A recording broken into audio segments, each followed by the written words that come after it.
दिंडी हा आपण बी जाऊया की पालखी संग. आपल्याला नाही जाता येणार. ते का? हा मळा असा तिथे टाकून आपण गेलो तर मळ्याचा धनी रागवेल. आणि तो धनी असतोय कुठं? पंढरपूरला. त्याला विठ्ठल म्हणतात. विठ्ठल?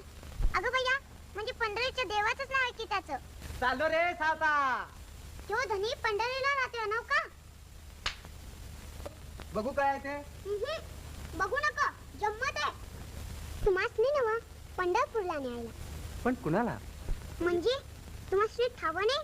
आमच्या मायाचा धनी तत राहतोया. विठ्ठल म्हणतात त्याला. त्याला त्यालाही आणलंय. हे समजा आमच्या धन्यासनी द्या बर का, विसरू नका. द्याल ना? देव देव बरं. धन्यासनी माझा दनवत सांगा. आणि हे बघा, योग सांगा सांगा माझा धन्यासनी. आणि तो कोणता? त्याला म्हणावं एकदा आपल्या मायाकडे येऊन जा बिगी बिगी. विसरू नका हा माझं सांगावा.